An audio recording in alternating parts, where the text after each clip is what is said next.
እንግዲህ የአለቃ ገብረሃናን ተረት ሁላችንም እናውቀዋለን። አለቃ ገብረሃና እንግዲህ አስተማሪ የሆኑ ተረቶችን በመተረክ ትውልድ ተሻጋሪ የሆኑ ተረቶችን በመተረክ እንዲሁም በጽሁፍ እንዲቀመጡ በማድረግ ብዙ ስራዎች ከሰሩት ሰዎች እና ለሀገራችንም የስነ ቃል አጠቃቀም ብዙ ሀሳቦችን ካካፈሉን ሊቆች አንዱ ነበሩ። ከነዛ ውስጥ አንድ ተረት ወስድና እሱን እናያለን። እንግዲህ አለቃ ገብረሃና ከዕለታት አንድ ቀን ከአዲስ አበባ ተነስቶ ወይም ደግሞ ከሸዋ ተነስቶ ወደ ትውልድ ቀየው ለመሄድ አስብና ወደ ቀየው ከሄደ በኋላ የሚጠቀምበትን ገንዘብ ወይም ጥሪት ቋጥሮ ነበረ ከነጋዴዎች ጋር መሄድ የነበረ። እንግዲህ አለቃ ገብረሃና በጣም ያው ብልጥ ከመሆናቸው የተነሳ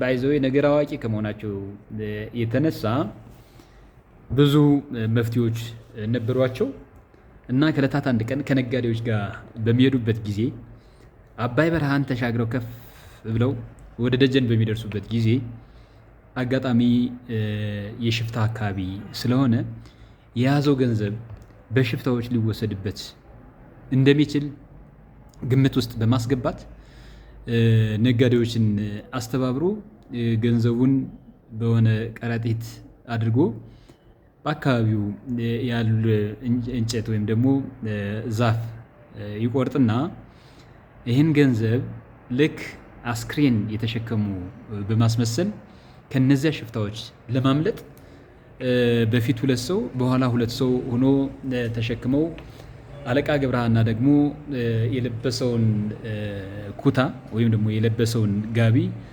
በማጠፍ አስክሬን ያሸከመ አስመስሎ ብሩ ልጄ ብሩ ልጄ ብሩ ልጄ ብሩ ልጄ ብሩ ልጄ ብሩ ልጄ ብሩ ልጄ እያለ መንገድ ይቀጥሉ ነበርና እንደፈራው አልቀረም ወይም እንደፈራ አልቀረም። መቼም የፈሩት ይደርሳል የጠሉት ይወርሳል እንደሚባለው ሽፍቶቹ ይደርሳሉ። ሽፍቶቹ በሚደርሱበት ጊዜ እንግዲህ እነዚህ ሰዎች አራት ሰዎች የተሸከሙት ጀስት በአስክሬን ቅርጽ አድርጎ ነው ወይም ገንዘብ ወይም ደግሞ ብሩን ያሸከማቸውና ሽፍቶች ይደርሱና ምን ሆነ ነው ምንድን ነው የምታለቅሰው ብለው ይጠይቁታል።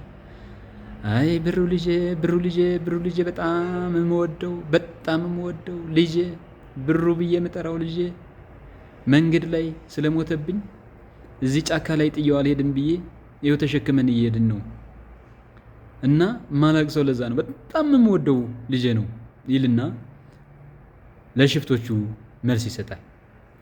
በዚህ ጊዜ እንዴ ታዲያ የሞተ እንዴት ተሸክማችሁ ትሄዳላችሁ እናንተ ሞኞች ናችሁ እንዴ ብለው ሽፍቶቹ ሲጠይቁት አይ ብሩ ልጄ የምወደው ብሩ ልጄ እኮ የኦርቶዶክስ ሃይማኖት እምነት ተከታይ ነው። ልጄ እኮ ክርስቲያን ነው። እንዴት በጫካ ላይ ተቀብሮ ይቀራል? ልጄ እያለ ያለቅሳል። እንግዲህ ያው የድሮ ሽፍቶችም ያን ያክል በጣም ጨካኞች እንዳልነበሩ ያመላክታል። ታዲያ ክርስቲያን እንዴት በየቦታው ይቀበራል? እኛም እናግዝ እስከ የሚፈለገው ቦታ አድርሰን እንመለስ ይሉና ሽፍቶቹ ግማሾቹ በፊት ግማሾቹ በኋላ ሆነው ተሸክመው ደጀን ተራራን ወይም ደግሞ ደጀን ከተማን አድርሰው ተመለሱ ይባላል። እና ምንድን ነው አለቃ ገብረሃና የነበራቸው ጥበብ አለቃ ገብረሃና የነበራቸው ሲስተም እጅግ በጣምና እኛም ምንማርበት እንግዲህ አለቃ ገብረሃና የነበረው በ19ኛው መቶ ክፍለ ዘመን መጨረሻ በ20ኛው መቶ ክፍለ ዘመን መጀመሪያ አካባቢ የነበረ የሀገራችን ነገር አዋቂ ነበረ።